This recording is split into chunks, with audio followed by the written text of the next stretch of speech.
和老公玩起了只倾听不评判游戏，输的人赚10万。老公一开口就是王炸，和你结婚只是为了气我前女友。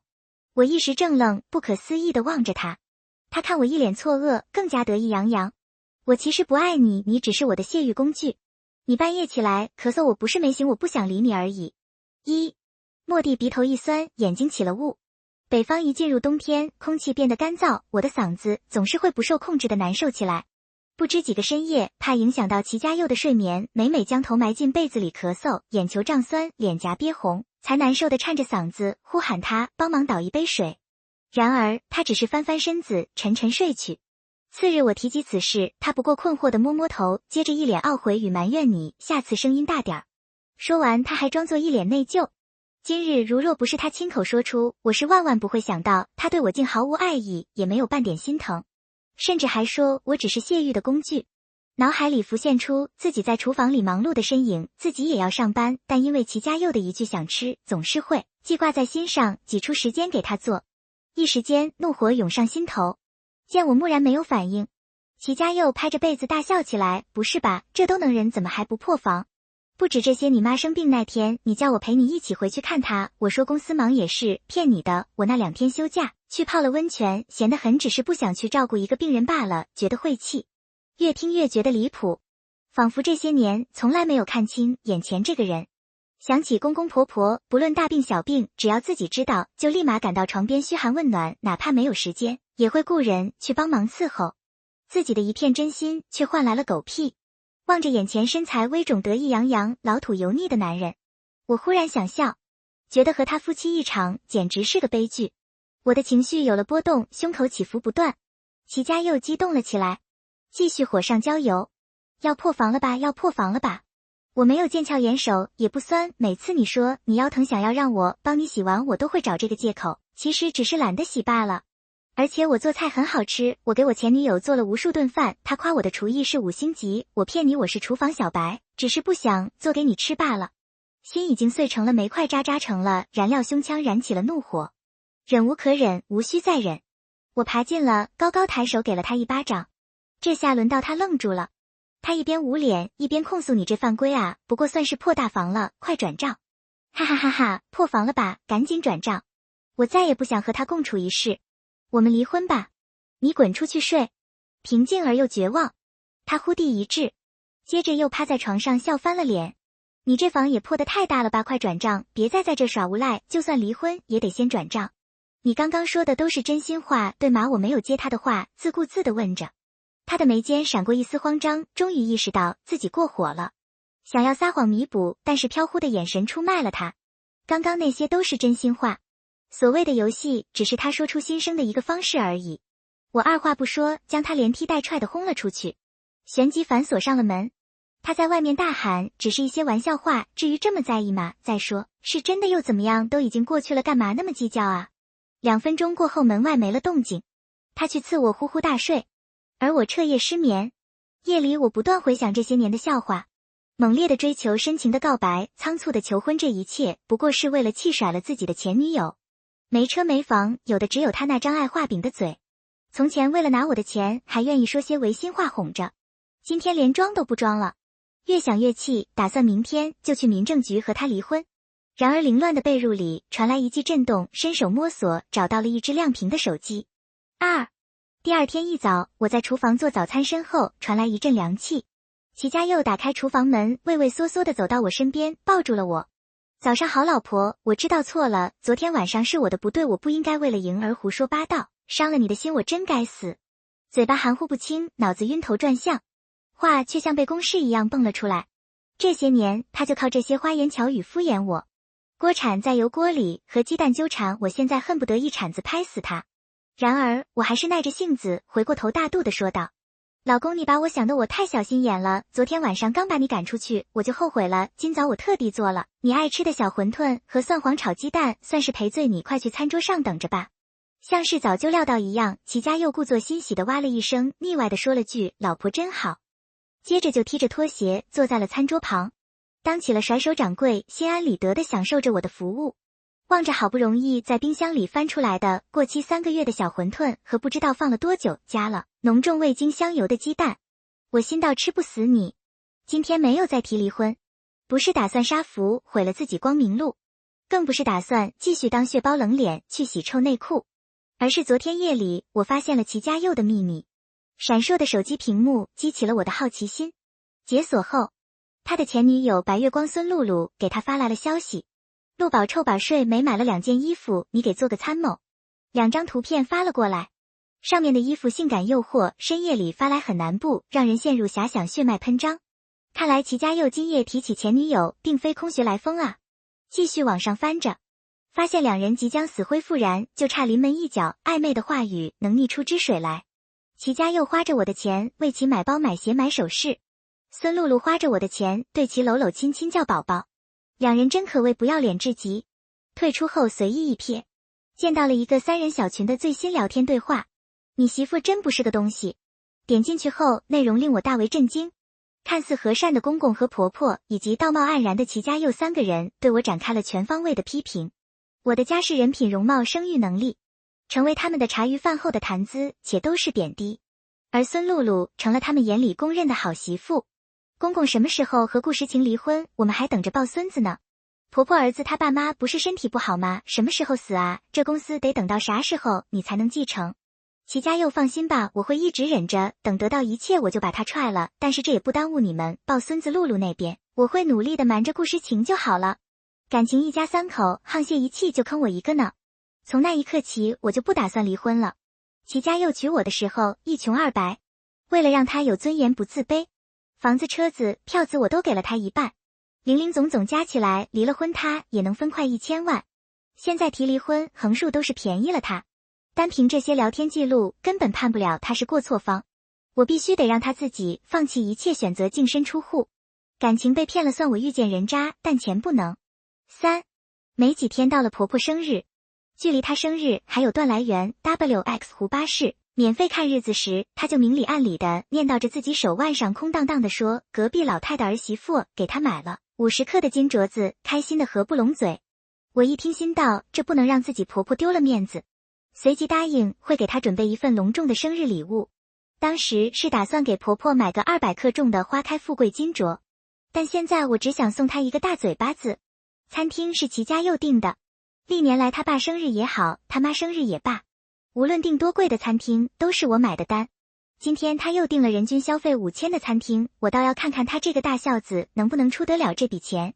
菜品一道道地被传上桌，每个人都对婆婆说了生日祝福。公公和齐家佑在群里给婆婆发了红包，一个8块8，一个88。婆婆此时满眼期待。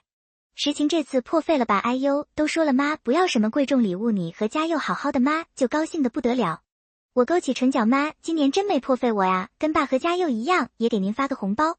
手上动作没停，也在群里发了个红包。他急忙点了进去，总共88块8毛8，他抢了8块8，剩下的被我抢了，因为我是运气王。婆婆的脸色瞬间黑了，公公在一旁训斥，没见过你这样的媳妇，戏弄你婆婆像话吗？齐家佑急忙在一旁打圆场，挤眉弄眼，实情这是先抑后扬呢，快点啊，把真正的礼物拿出来。我一脸茫然，摊开双手，你胡说八道什么呢？我真没准备。这下婆婆再也忍不住了，开始嘟囔起来，没准备就算了，孝心也不是谁都有的。真是搞笑，你儿子年年发8块8，你怎么不念到孝心了？没有心的人是不会记挂别人的，露露可不像某些人，她可是给我买了一条几千块的金项链呢。此言一出，全场寂静。我故作不解，抬头问道：露露是谁啊？婆婆连忙摆手。公公哼着嗓子。齐家佑深吸了一口气，孙露露是我们家的远房亲戚，前几天来打工借宿在咱爸妈家，这不碰巧遇上咱妈生日了，就给送了个礼物。婆婆讪笑忙道：可不是嘛，多有心啊。我表情淡漠，站起了身走向了婆婆。一时间齐家佑也跟随我站了起来，生怕我知道了什么，随时做好跪地道歉的准备。公公额头沁出一层虚汗，婆婆也一脸防备。Surprise！ 我变了脸色，从口袋里掏出一个包装精致的丝绒盒子，打开盖是一个璀璨闪耀的大金镯子。妈生日快乐，200克的大金镯子，带给你邻居看去。没有惊喜和欢呼，所有人都先松了一口气。婆婆此时才喜上眉梢，欢喜地收下了镯子，直呼我这个儿媳妇孝顺。我心里只想发笑金包银而已，而且给婆婆这个大金镯子是有大用的。4. 吃饭间隙，公公和齐家佑忙着吹牛逼谈论国家大事，婆婆拿起手机拍起了视频，发起了信息，秀起了自己的金镯子。我乖巧地靠近她，妈，抖音最近有个很火的特效，我找给你拍视频。婆婆很乐意，把手机递给了我，自己仔细观摩起了金镯子。而我给她找特效时，顺便帮她关注了一个博主，同时又看到手机的消息弹窗。露露乖乖，阿姨加油，今年不少赚呢，随随便便的就给您买这么大的金镯子。我唇角扬起，鱼儿上钩了。没错，我费这么大心思给婆婆准备这个假金镯子，就是为了让她帮齐家佑捕获孙露露的芳心。这些天里，我已经托人将孙露露彻底的调查了个清楚。当初她和齐家佑分手就是嫌弃她没钱，如今身背巨债，接近齐家佑也是闻着钱味儿了。齐家佑为了虏获白月光芳心，自然不敢说自己是吃软饭的。而孙露露又不是傻子，她需要齐家佑有更多的证据去证明她真的变阔了。那么婆婆就是一个很好的助攻工具。她这么爱炫耀，肯定会和自己儿子一样拿着我的钱装阔。我满意的将手机还给婆婆，婆婆嘴一撇，实情，你还真是落后，这个特效我早就用过了。我佯装不知，妈，您还真是时髦啊。婆婆这会儿已经开始刷起了抖音，偷偷的观察着她的反应。这几种女人不能取她的手机传来声音，接着立马被她调低音量，歉疚的朝我一笑。我知道她刷到我给她关注的博主的视频了，那个博主是我。我利用 AI 技术制作了许多专门针对我的视频。这几种女人不能娶克夫，我一一符合。这种女人必生儿子，旺夫孙露露全中。婆婆对抖音视频里专家的话言听计从，果然她此时看我的目光愈发复杂，仇恨、埋怨、嫌弃，要的就是这样的效果。只有这样，她才会愈发讨厌我，从而想尽办法去讨好孙露露。饭已经吃得差不多了，齐家佑叫来了服务员结账，服务员贴心的将账单递给了他，他又递给了我，可我迟迟未接过。他拿着账单的手在空中滞留了好久，接着试探的询问我道实情。我大梦初醒般道，公司有事儿，你们先吃吧，我先走了。齐家佑嘟囔着，有事儿归有事儿，你先吧。望着服务员小姐姐，他没脸接着说。而我立马出了包厢，心里暗自发笑，一溜烟消失不见。转开车来到一家美甲店，孙露露工作的地方。刚进店门，她就热情地招待了我。看清我的脸后，有些心虚和不悦，接着是得意。我挑选了店里最贵的美甲款式，点名了孙露露给我做。她以为我发现了，然而见我没有半点殴打小三的意思，就庆幸只是个巧合，放心的给我做了起来。店长在一旁不停地恭维我，那可不，今天我浑身上下都是名牌，停在门外的车也是100万起步。我掩嘴露出娇妻般的笑容，都是我老公给买的，他比较宠我。哇塞，太太您还真是命好呢。店里起哄声不断，孙露露气得牙痒痒，估计这会儿已经悔死了。期间我不断的讲我的老公是多么爱给我花钱，孙露露的脸上青白交加。临走时她主动提出要加我的微信，我不动声色答应了。晚上我敷着面膜翻看孙露露的朋友圈，婆婆腕上的大金镯子已经出现在了她的朋友圈中。准婆婆告诉我，等我过门要给我买个更大的，害羞害羞。我摆弄了2下手机，发出今天刚买的爱马仕包包。婆婆说等我怀孕就奖励我500万小币币，什么时候能到我身边呢？苦恼。这条专门为孙露露发的朋友圈，足够引起她的心烦意乱。没多久，齐家佑的手机铃声接连响起，他不自然地看了一眼，接着心虚地说公司有事儿，晚上不回家了。我漫不经心地嗯了一声，这是忙着造人去了。齐家佑前脚刚走，后脚我就给私家侦探打了电话。不多时，一张张2人在小区楼下激吻的高清照片发了过来。你老公的三儿有够着急的，可不是嘛，在500万面前有什么好装矜持的。我点开一一保存。这段日子里，我开始大发特发朋友圈，当然只一人可见。朋友圈全是昂贵的护肤品、豪华的车辆，还有我出入高级会所的照片。我把抖音号也发了出来，列表多了一个关注。我又专门为他发了一条抖音视频，视频内容是我出国度假的美好生活，配文是亲亲老公奖励的出国游，仅他一人可见，浏览量999。我乐得笑出声。不枉我特地出国给你俩腾空间。回家后正寻思怎么继续刺激孙露露，让她逼宫，她就自己找上门了。6. 眼前的女人衣着不菲，恨不得告知全世界自己傍上了一个有钱的男人。还记得我吧？真是抱歉，这么快就又见面了。我轻轻抿唇半合着眼，你谁啊？许是没有想到我会故意装不记得。孙露露气得咬牙，但她又不愿意说出自己是之前的美甲小妹，清了清嗓子，不记得不重要，我只是来告诉你，我和齐家佑是真爱，麻烦你识相点，靠边站，这下你记清楚了吧？三儿啊，那我更不用记得了，你不是第一个，也不是最后一个，这些年来来往往的，我不知道送走多少个了。我抿了一口茶，脸不红心不跳的撒起谎来。孙露露眼睛里流露出一丝震惊，在她看来，齐家佑对自己应该是死心塌地，没想到居然这么滥情，脸上涌现出被蒙骗的委屈，但高手就是高手，很快又调整好心态，反正他也只是为钱。孙露露不慌不忙从最新款香奶奶包包里掏出了一张检查单，我怀孕了，这下你可以退位了吧？我看都没看一眼，语气里更是充满了轻蔑与不屑。我说过你不是第一个，也不会是最后一个，说吧，想要多少钱我给你就是。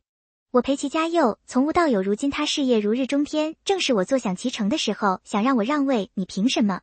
这番话一出，孙露露的眼睛都亮起了光。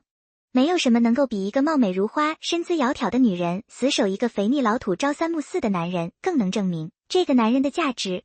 他赌对了，音调不由得轻快了几分。凭我是最爱他的人，他也最爱我。我笑出声来，他也最爱你，那他为什么不和我提离婚，反而让你一个带了肚子的人来逼宫？当然是因为他不敢和我离婚呀，全家吃我的喝我的，离了婚，就连你这个三儿他也养不起。可这番话传进孙露露耳朵里，就变了一层意思。一个有钱老总口口声声说爱自己，结果却不肯离婚来娶自己，能有什么原因？不就是只想要玩玩吗？孙露露眼里传来慌乱。而我更进一步，早年她的初恋白月光，因为她没钱就把她一脚踹飞，所以她现在对男女之情看得特别清楚。什么情啊，爱啊，不就是一把钞票的事儿吗？而我与她而言不一样，我在她最穷最苦的时候陪着她，所以她就算是再宠外面的情儿，不也大把大把钞票往我身上砸？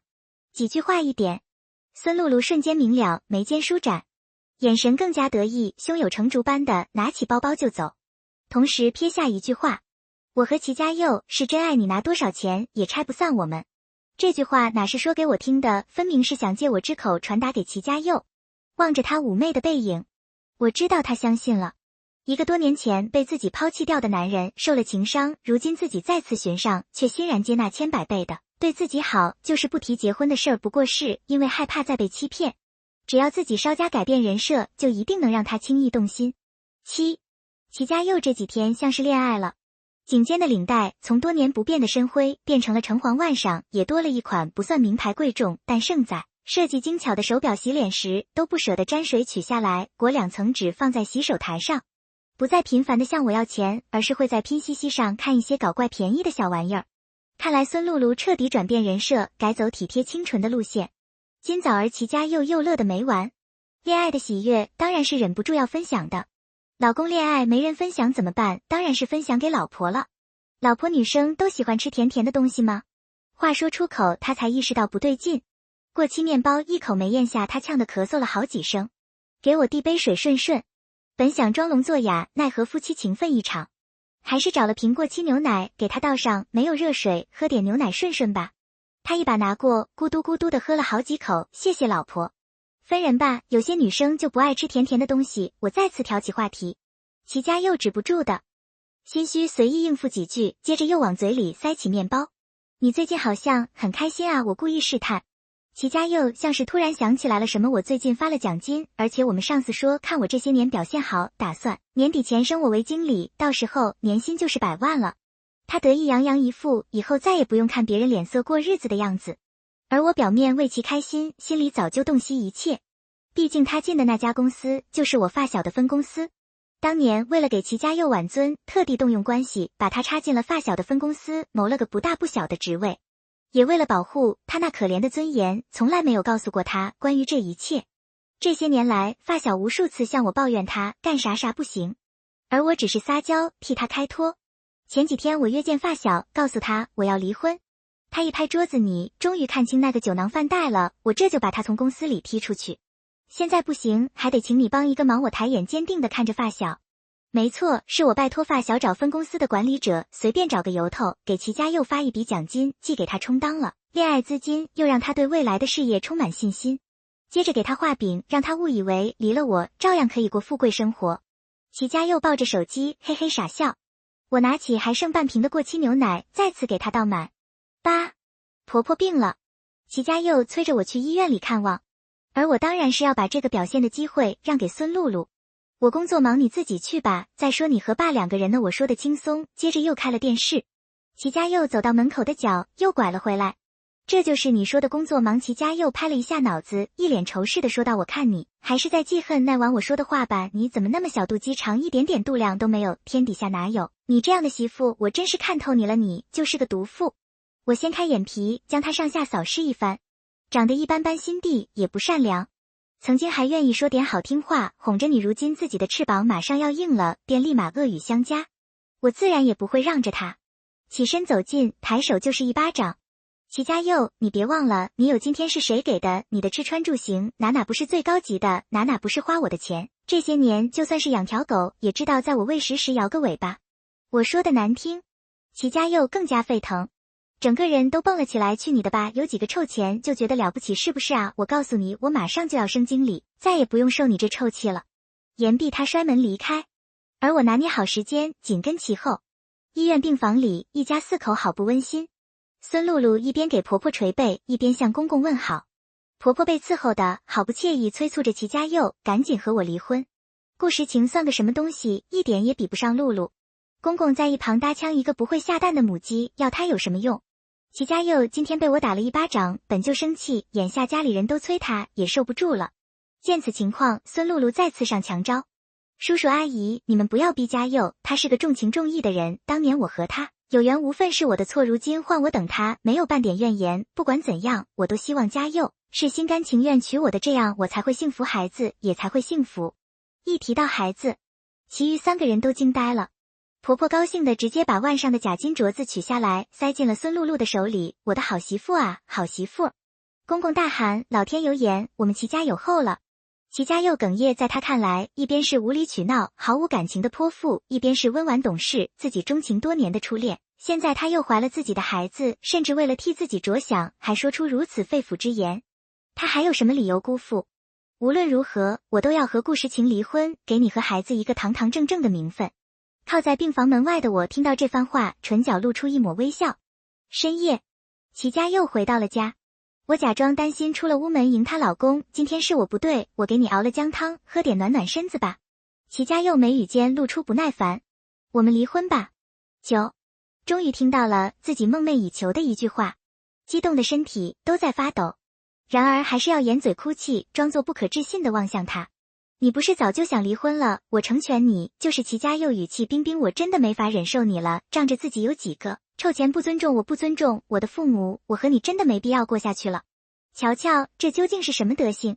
明明是自己出轨，偏偏还要颠倒是非，找几个借口来控诉我的不是。是因为他把我掏出一早备好的他和孙露露偷情的照片扔在了桌子上面。齐家佑没想到我居然全都知道了，一时怔在原地。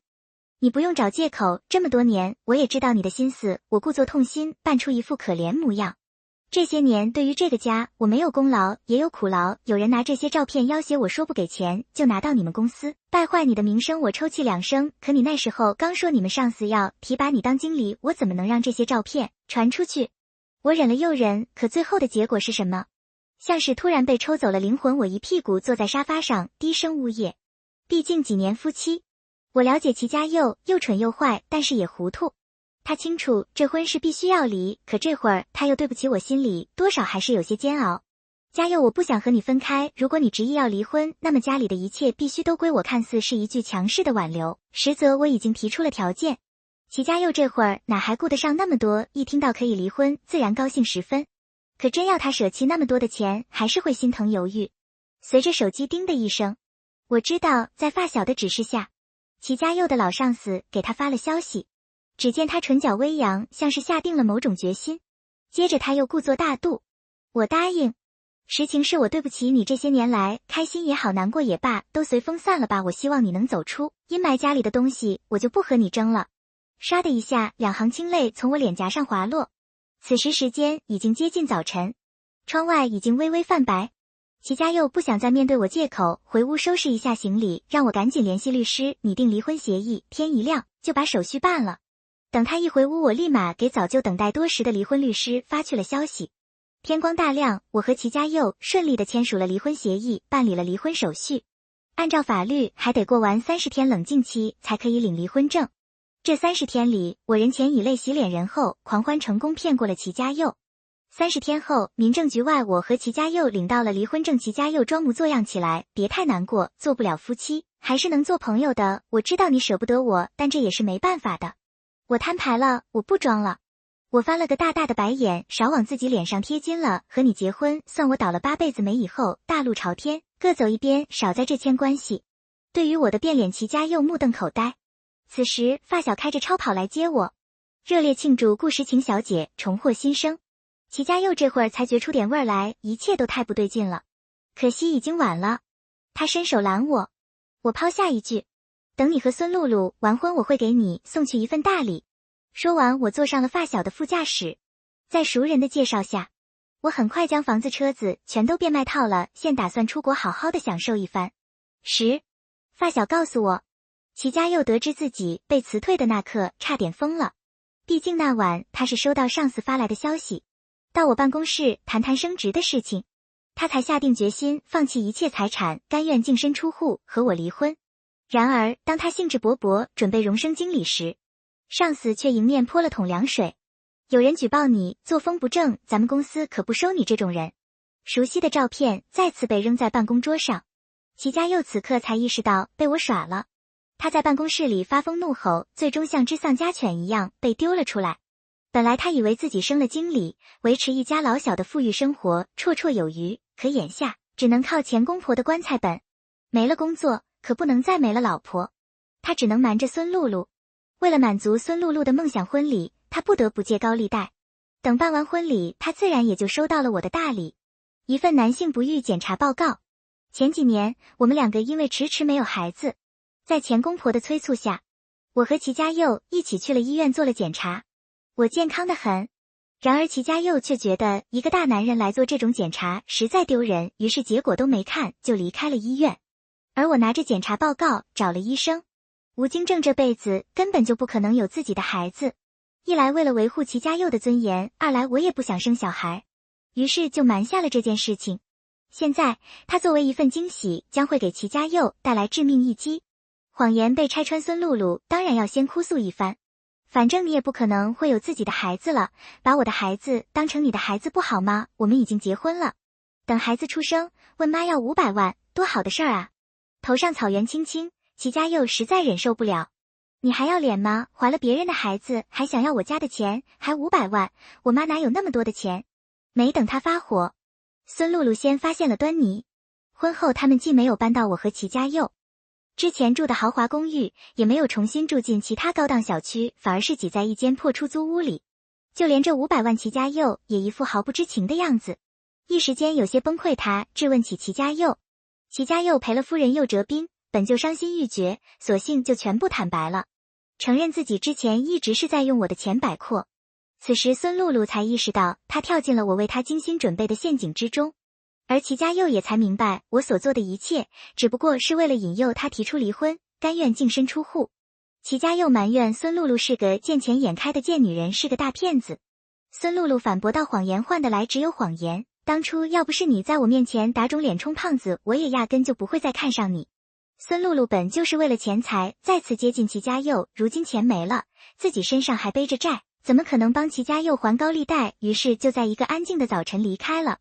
齐家佑失了爱人，没了工作，高利贷的利息日益增加，彻底颓废，整日待在家里喝酒，催债的来家里要钱。齐家佑无奈之下，将之前从孙露露手里抢来的假金镯子给了他们。然而人家出门一去金店，就发现了这个镯子是金包银，怒不可遏，又回去将齐家佑狠狠地揍了一顿。他带着一身恶臭，拖着受伤的身体去医院时，恰巧在半道上遇见了刚刚回国的我。我坐在他曾经最爱的那款车里，身旁是从欧洲带回来的小帅哥，青春洋溢，结实帅气。齐家佑恨极了我，却再也不能奈我何。汽车的引擎声响起，车尾在空中划过一道绚丽的弧线，留下了在原地悔恨的男人。全文完。